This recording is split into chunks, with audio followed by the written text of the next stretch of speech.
This is episode 628 of the Rio Grande Foundation's Tipping Point, New Mexico. I'm Paul Gessing, president of the Rio Grande Foundation, New Mexico's free market think tank. You can find out more about the foundation at riograndefoundation.org. I am very pleased to be joined this week by former New Mexico State Representative Janice Arnold-Jones, who during her time in office was known, perhaps among other things, as Lady Sunshine. And now here we are. You are out of the legislature and not running for anything, but you are involved with some work on voter integrity issues here, working statewide. Are you working around the state of New Mexico or mostly here in Bernalillo I would County? say around the state of New Mexico, but mostly Bernalillo County. Excellent. Well, uh, don't take my introduction as enough. Why don't you introduce yourself as you would to listeners of the show, and then explain a little bit about what you're doing with some of this voter integrity work. Right. So, as you know, I served in the legislature. I happen to have served on the Voters and Elections Committee the entire time. So, I have kind of a good background. The existing laws were based on laws that were passed in 2006 as a result of the passage of the HAVA Act. Now, and that's the Help America Vote Help Act. America Vote Act, Right. yes. And the interesting thing about sitting in the legislature, I don't think I appreciated it at the time, but there was so much angst about George Bush winning New Mexico in 2004, and that we needed to fix things so this could not happen again. And as a result, to my colleagues' credit, we have redundant security features in our election laws.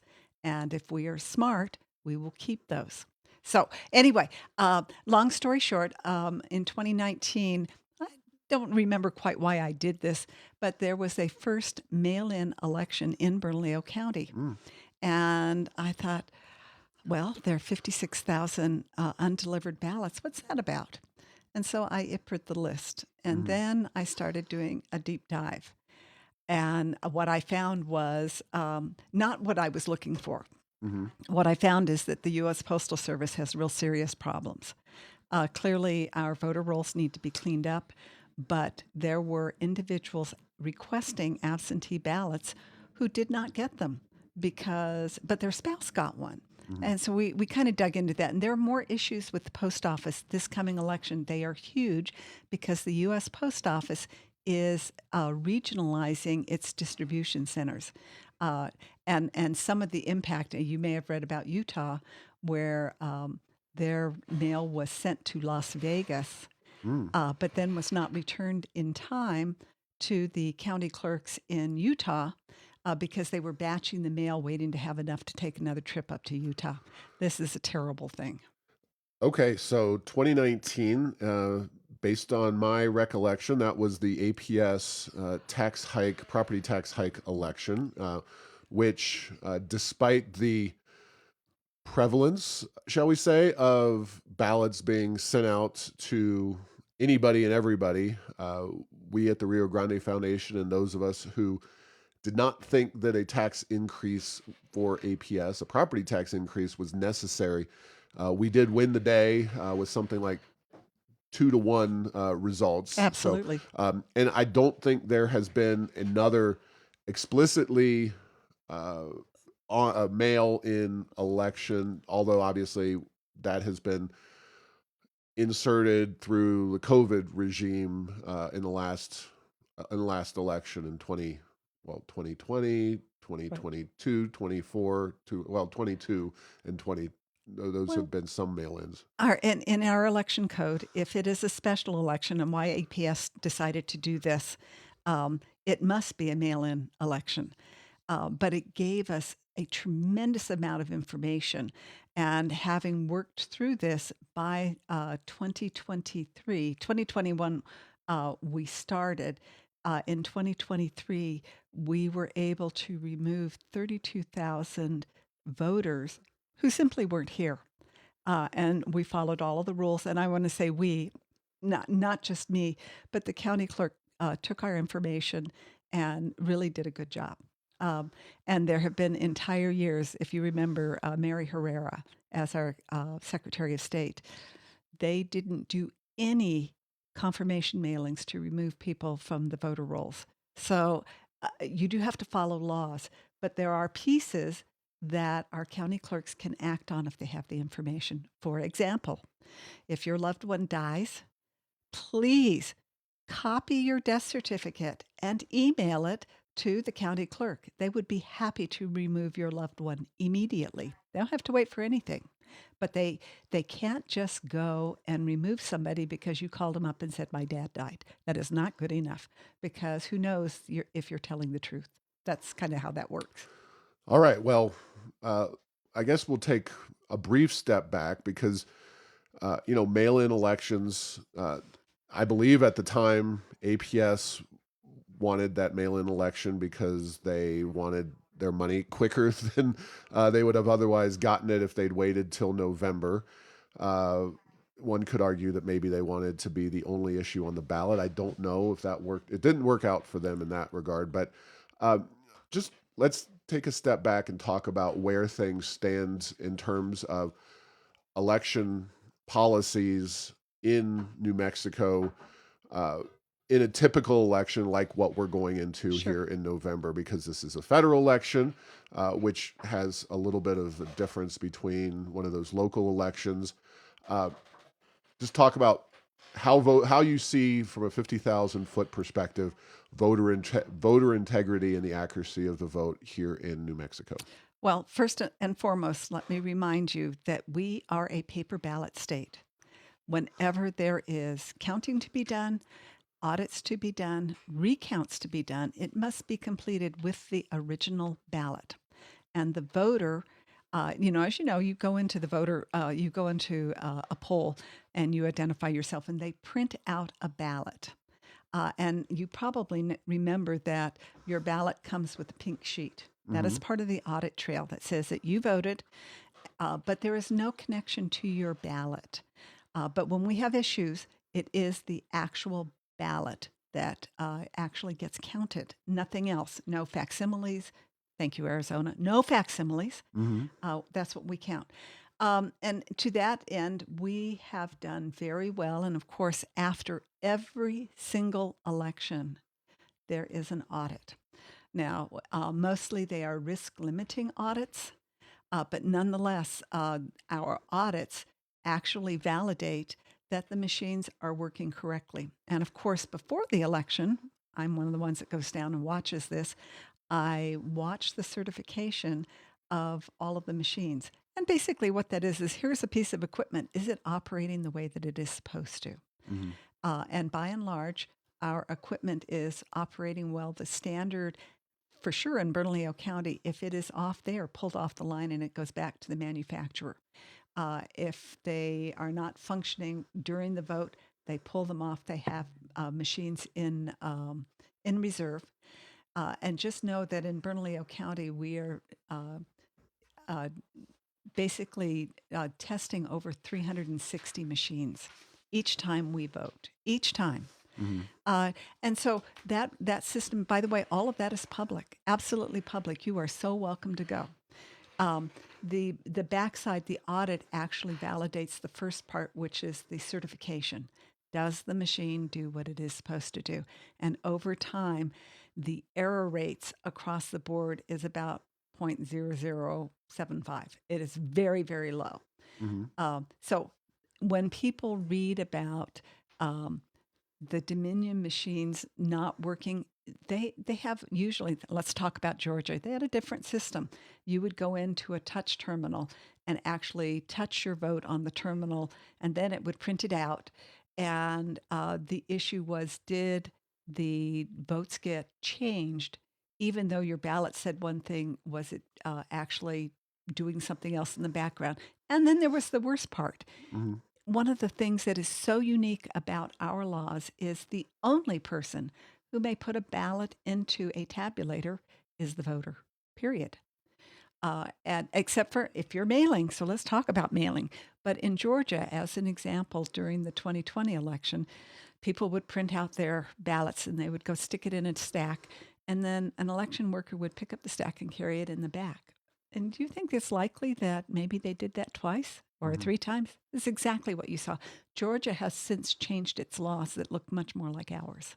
Okay. So you would, broadly speaking, say that New Mexico's election laws and the systems in place are pretty solid overall. Solid overall. Do we have fraud? Occasionally, and I find the one that's the most interesting in recent years is couples that are divorcing where one party actually voted the other party's ballot. And of Hmm. course, that is a felony. Do Hmm. not do that. Um, do we have do we have a problem? We do. So, as an example, because of uh, the president's election, EO, what is it, 14019, makes every federal office a voter registration place. Hmm. So, in some parts of our state, people are going in to those offices for assistance on a regular basis, actually every 90 days. Included in their packets is a voter registration form. Hmm. We've got a language issue here. We have the honor system. There is a question on every voter registration form that says, I am a U.S. citizen or I am not a U.S. citizen. Can those pieces be missed? Absolutely. And it happens on a regular basis. And I'm so proud of many of our county clerks who very judiciously look at those same voter registrations every 90 days and they do reject them. Thank goodness. But there are offices around the state where there is like a county clerk and a half a person. So are they maintaining the voter rolls? No. Uh, but is it all their fault? No. As I was looking at Harding County, and of course, Tom Fitton put out a report that there were more people registered to vote there than live there. And a quick review, and this is the numbers were so small, but there were 8 people who were on the voter rolls who were dead. And I talked to the county clerk and I said, so how come you missed this? And she says, I didn't know they were dead. Turns out they all died in Albuquerque, and nothing in Albuquerque tells anybody in Harding County that people died. So there are some real issues for our county clerks. It is not lack of desire to find out, it's the information just isn't there, which is why, let me segue over to the SAVE Act, the Hmm. Save America, and I want to say this correctly. This is Well, the, before we get started on the okay, SAVE yes, Act, I want to ask okay. if there was, if you were the Secretary of State or you were in the legislature and you could introduce a bill or a concept related to New Mexico's voting system, what is the weaker spot, or what is something that you think could or should be uh, done to address election issues and make them even more secure in New Mexico? And having now, I work with people clear across the nation every week on this issue, and I'm dumbfounded how well we did. But the one thing that I would do is work more aggressively to make sure that our voter rolls are maintained. And let me just give you an example. Do you update your Christmas card list every year? Yes, we do. You do, but Hmm. most people do not. Okay, And if you have a good, slackers. yeah, they are slackers. And so that action is very much what maintaining the voter rolls is like. And worse than that, voters think that when they go to another state and register to vote, that state is going to tell our Secretary of State that they have moved. That is not true. That system does not exist. So could we do some other things with that regard? Yes. And yet, so at MVD, and MVD is the bane because what they are doing is truly problematic. So you can go to our MVD office. Do they follow any of the laws? No, they don't. I don't think so. Um, but we had this came up this week. A couple that went in and changed their address from this area out to Edgewood, and they simply assumed that MVD was going to update the address. And oh, by the way, that actually is the law, but it didn't happen. And so list maintenance is really, really key. The Secretary of State uses a program called Service I'm never happy with that Hmm. data set, partly because it makes invisible any of the changes in your voter registration. So, for example, if I'm looking at a set to make sure that they are removed for the National Voter Registration Act requirements, that is, if you do not vote in 2 federal elections, you should be removed from the voter rolls. That's what it says. Um, so, if our voter registration file only records the last action, which could be you simply updating your email address, it changes your voter registration date to the day that you were in the office. That is not what we intend, and it is devastating for candidates. Okay, so in summary, increased efforts to maintain accuracy of the voter Oh, rolls absolutely. would be your primary effort. So, okay, let's talk about the SAVE Act. That was a federal piece of legislation that uh, passed. No, it passed the House, Oh, it right? did pass the It passed House. the House, which is of course Republican controlled. Uh, not the Senate hasn't been discussed there, but our entire House delegation, Gabe Vasquez, Teresa Leger Fernandez, and Melanie Stansbury all voted against the SAVE Act. What did the SAVE Act do, or what would it do if it was implemented? So, since I work with a group that was providing input on this, it allowed one. It says that uh, you have to produce proof of citizenship when you register to vote Hmm. across the nation. That's already our law in the state of New Mexico. In the state of New Mexico, the county clerks are required to validate your social security number, the whole thing. Other states only use the last four. So it's really a problem. Hmm. But it would require everybody to Do you think they're doing that in New Mexico? They're verifying the Social Security numbers? yes, Okay. yes, by and large, I do. But we could make their job easier. Okay. There are two other data sets that, if they had access to it, they would be able to more quickly manage the maintenance part. So one is the Social Security data set, especially death records, where the clerks could actually go directly to validate if somebody was dead. That's Hmm. the first thing. The second thing is making sure that the voter registration Social Security numbers are valid, which is the second piece of what would be available to them, and that would give them access to one of the Homeland Security databases.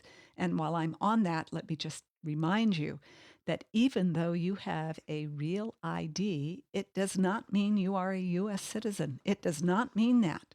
And Hmm. so relying on that part of any part of the law does not help us secure our elections. So the SAVE Act was voted against by our entire delegation. You're saying it's not earth shattering or especially radical legislation. It's very common sense.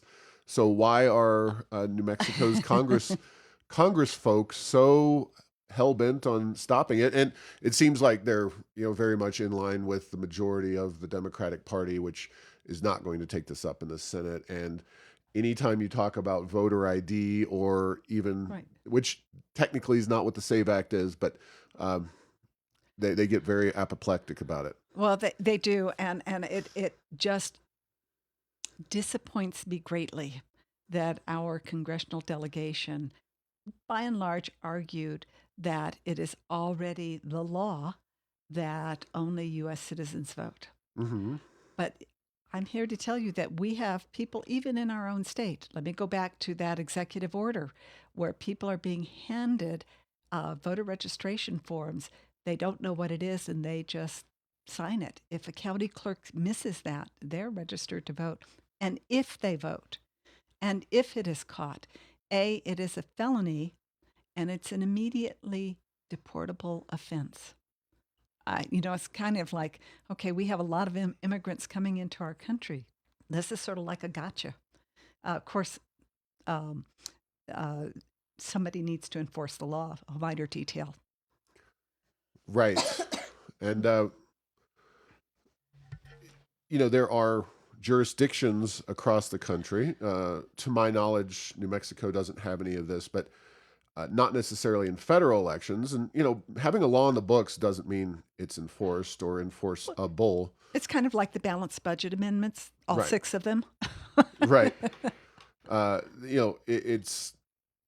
It's one thing to have a law in the books. It's another thing to actually have the mechanisms in place to enforce the law. And that's a big part of what the SAVE Act would do, as I understand it. There is that part, but the devil is still very low. So, for example, if we had, just as a hypothetical, a whole group of illegals came into New Mexico, they registered to vote, and even though they were warned, there was all of that, and they intentionally voted anyway, it would still fall to our AG to prosecute them. Hmm. Now, I do want, I'm going to go back to the divorcing couples. Hmm. Our DA actually takes those cases. There aren't a lot, but they're there. Hmm. So, how many is there? So, as we're talking about this influx of uh, migrants and illegals coming into our country, especially through New Mexico, one of the things that I watch on a regular basis is whether or not there is an uptick in voter registration. And Paul, this is just the oddest thing. I just don't know how to, I don't know why this is happening, Hmm. but we are not seeing any spikes. There are In New spikes Mexico, in New or Mexico. okay. Does that mean nobody wants to be here? I don't know. But I can see the spikes in other states.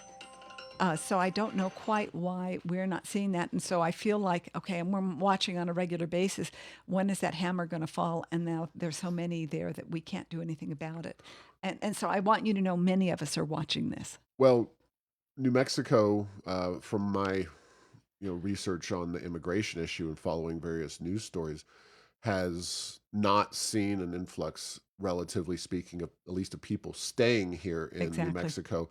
Uh, Whether they register to vote or not is a whole separate question. But uh, people, and we can talk about economic policy and a variety of other things as to what makes them not interested in staying put in New Mexico, but they're just not. That's a flat out fact, and numerous reports have found that uh, New Mexico is just not seeing a massive influx. But you are saying that you can see and track in other states, presumably states like Texas and Arizona, where they have more influxes of illegal immigrants, that there are pops in the voting And registration the numbers. incidence is actually, Texas now has some pretty tight laws, but going farther north, Michigan, Wisconsin, Ohio, Swing Colorado, states, all of them. yeah, and so we do not have that, but I want you to know that we monitor that on a regular basis. But let's get back to the SAVE Act and our congressional delegation. Okay. So they argued that it's already federal law. That is what they argued, and we don't need this, and that it would disenfranchise Native American voters. This one, I just thought, are you just ignorant? Hmm. In our state laws for registering Native Americans on the reservation, we are allowed to give a physical description of their home. That is the law, plus a mailing address. Plus a mailing address. The physical description is required. And to say that because somebody doesn't have a postal route or something else that they are disenfranchised is not the law in the state of New Mexico. And that's why I get back to, we've done some pretty good things. The one piece that I didn't like over the last piece of legislation is tribal entities, pueblos, can now approach the Secretary of State and ask to have a voting center installed in a particular location.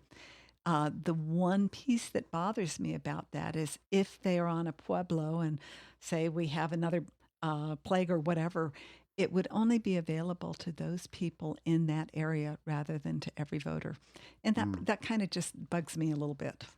Sure. Yeah. To have specific groups called out as being able to get those voting centers, I think Right. is concerning. Now, before I ask you something else, I do want to clarify that New Mexico is not among these states, but there are places like New York and others where illegal immigrants are allowed to vote in not federal elections. At least that's the theory, but state or local elections. So elections that are not federally compliant, but in a mayoral election in New York City, for example. I'm saying, so I'm going to go back to list maintenance. So you're hoping that everybody caught what their legal status was, and that the ballots and the voter rolls for that election are all accurate. In a state like New York, how good do you think that is? And it's just a practical part of list maintenance, Hmm. and list maintenance is always dependent upon the people entering the information. If they're in a rush, if they don't care, if they want to cheat, yeah, uh, it would be all over the place. So, and do I think, as a policy matter, that non-U.S. citizens should vote even in the local elections? Man, I do not. Hmm. I think voting is a privilege. It is a right. And while I'm on that rant, uh, this stand to make voting so easy is just like falling off a log. Hmm. Well, they'll send us something, we'll send it back. This is your most powerful weapon. I am shocked that Americans would treat it with such a cavalier attitude. Well, I agree with you. Oh, thank you. I like that. You can tell my husband you said I was right. I will do that. But what about the election law? We just this will be the first federal election since the legislature um, and the Secretary of State and the governor all liberalized some laws. We're nowhere near, say, Nevada, where ballot harvesting is kind of part of it's baked into the cake. But we do now have required drop boxes in New Mexico. I actually, when it started, I was not a fan of drop boxes. Okay. Our drop boxes are quite expensive. They actually record that a ballot has gone into the box. So there's a one-to-one relationship. There is a chain of custody when those ballots are picked up as to what came in and what did they pick up. Um, and if you ask me, would I take a drop box over a U.S. postal box? I'll take a drop box any day, because Okay. there is absolutely no security on a U.S. postal box. None, zero, zip, nada. Well, let's talk about that too, because and I don't remember exactly what the changes are because all this stuff is very difficult to keep up with. I So know. thank you for doing that for us. But one of the challenges is that during COVID, a lot of the rules were changed, and I do recall there being an encouragement to do the mail-in option for a lot of folks. That is not going to be part of the 2024 election, as I understand it. But please explain the status with mail-in ballots, which I again No, agree but with you 100% that they're a real problem. I'm going to say no. That permanent absentee ballot list is already in effect, and it will be used. So here's the problem with a permanent absentee ballot list. You leave, you die, you do any number of things. If you do not affirmatively remove yourself, a ballot will be mailed to your last known address. And anytime there is a ballot in a mailbox that is unsecured, it is a live ballot, Hmm. and quite frankly, anybody can vote it. So, Anybody. so that's slightly nuanced. So in the last in 20 for sure, there was a big push for mail-in ballots across the country. What Absolutely. you're talking about is specifically the voting law that was passed. Was it 23? It was a recent Yeah, legislative it was session, recent. recent enough that this is going to be, I think, the first true test, certainly in a presidential election, with regard to this permanent absentee ballot. So once you, uh, I mean, the theory is, say you're a 90-year-old person living alone, you don't want to go and have to register every single election for an absentee ballot. Now you're permanently on the list, but then you die, and well, who gets that ballot when That's it right. shows up? It's a live ballot. Right. And again, this goes back to list maintenance. You have to put more effort and resources into list maintenance if you want to do this well. But even to suggest that somebody's 90 or 100 is incapable of calling a county clerk saying, I'd like an absentee ballot, because they're old or infirm. This is their most sacred right and voice in our country. I think that's insulting. Yeah. Well, I concur with that too. So I know I it's get a two shocker. attagirls here. Yeah, we're on the same page. So, anything else? I guess one of the things that it is worth noting is that we have poll watchers and people who can be engaged in this process. There are nonpartisan folks involved. Mhm. You can, of course, be a poll worker, which does involve a fair investment of time in terms of being available for early voting. I presume that those people are already locked in, but I could be wrong. So why don't No. we talk in the last couple of minutes here about if folks want to get involved in ensuring voter integrity this Look, fall? Who do they talk to with, kind of nonpartisan with the Secretary of State or the clerk, as opposed to possibly being a poll watcher with one of the political parties? right, right. So you asked me, and let me just, before I say that, Hmm. one of the things that would help our election tremendously is to shorten the early voting period, Saturday, Sunday, a week, Saturday, Sunday, and Tuesday. That's 10 days, because getting election workers who will sit Hmm. for 28 days Hmm. for oftentimes 12-hour shifts is 7 a.m. to outrageous. 7 p.m. Yeah, it's a Yeah. very long. My mother does that. We joke that she works the polls, and by that we mean the election polls, not the other kinds of polls. And she She's takes 80, so a book. yeah. This is just what an incredible waste of money. It would not change our voter Well, turnout. since we're having the real deal Holyfield talk, I'll tell you that it is an absolute boondoggle that we as the taxpayers are paying year round for all of these voting sites. We have community centers and county centers, senior centers. They could easily use those government run and owned facilities rather than having to rent office space in strip malls at very high rents across the city and county and state for basically permanently, because you do have those now as semi-permanent voting sites. That's my personal opinion. I also agree with you that if we're going to have early voting, it could be narrowed down somewhat to ease the stress on the election On workers the themselves. and that is one of the challenges our clerks face, is getting enough election workers and getting them trained. Yep. And they actually, August 1st is National Election Worker Day. If you would like to be a poll worker working for the county clerk, and it's important that you're there, you need to call your county clerk. It starts tomorrow, Okay. or the day after, August 1st, whenever that is. Yep.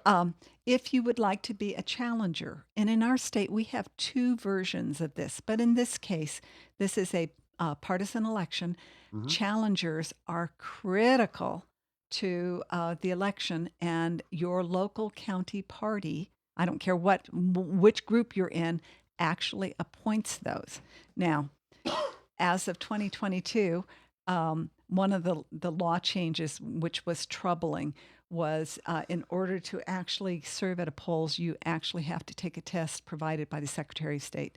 It's sort of a no-brainer, but I train folks to be challengers on a regular basis, because what the Secretary of State is looking for and what we're looking for are two different things. One of the interesting things that have come out over the years that I've done this is our challengers go to the polls carrying an election handbook. Turns out most of our PJs have never seen it. And so sometimes the PJ, which is a presiding judge, Hmm. um, in good faith makes up a rule or a law that's not law. Hmm. And so you need somebody to be able to show them, but a challenger is not allowed to use their cell phone while they're there. So looking it up online at the time is just non-functional. But those are things, if you would like to do that, I'll just tell you right now, call me up, 505-379-0902. Now, 505-379-0902. that is If correct. you're going to give your number out, you might as well give it out slow enough that people can write it down. No, it's no worries. Now, I happen to be a Republican. Yep. If you are a Democrat or a Libertarian and you don't know who to call, I'll get that information for you. It is important that there be eyes on the elections, and you would think that some election workers would be offended, but mostly they're not. Excellent. All right. Well, we've already got how to contact you. Thank you very much for your time today, My pleasure. Janice Arnold-Jones. It's been very informative, and hopefully, cheers to a relatively uncontroversial outcome in terms of voter integrity, at least here in New Mexico this fall, and hopefully across the country for the good of I was our nation. Well, I'm saying, and some of the information that comes out, there is a group called Edison that reports data across the Like nation. Thomas Edison, Yeah, what's called EDISM? the Edison group. Okay. And please don't believe everything that you see on the television. Hmm. It was clear that in 2020, when you saw votes going backwards, that was Edison. They got it wrong. Okay. So make sure you check with your local folks before you get all excited. All right. All right. Thanks for listening to this week's episode. Find all episodes at tippingpointsnm.com or at the Rio Grande Foundation's YouTube channel. Subscribe to the show at Apple, Stitcher, or tell Google Home to play Tipping Point New Mexico. Thanks to Path 3 Marketing for producing this show.